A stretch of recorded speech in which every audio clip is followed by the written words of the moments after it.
Изградбата на Минаре е високо 32 метри, кои цели 3 години се турка под превезот на проектот за реставрација и конзервација на Али Пашината џамија, се врши без прибавена дозвола и мислење на УНЕСКО. Реагираат од неформалното граѓанско здружение Охрид СОС. За неја мислам дека треба да се побара и дозвола и мислење од УНЕСКО. Тоа не е направено и втора работа што таму искрено јас никаде не прочитав точно што се прави. Дали е тоа ревитализација, реконструкција или некои други градежни објекти се прават. Со соопштение се огласи од Совест. Смета дека проектот за џамијата е во колизија со важечкиот детален урбанистички план, во кој не е предвидена можност за надграда на постојното Минаре, нити се предвидени помошни градби, такви какви што веќе се реализираат во дворното место на Али Пашина.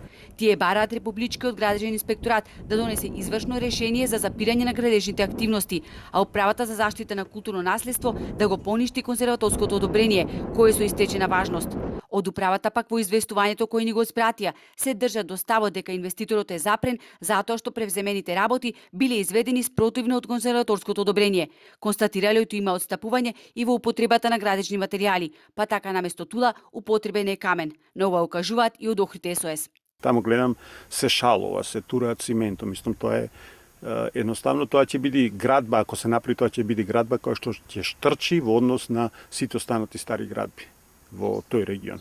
И сега кога имате едноставно изградба на толку висок објект во центарот на Охрид, каде што во позадината имате културно-историски споменици кои што се влезени на листа на УНЕСКО под заштита, едноставно ќе го наруши и целиот амбиент, да речем, на просторот на Охрид.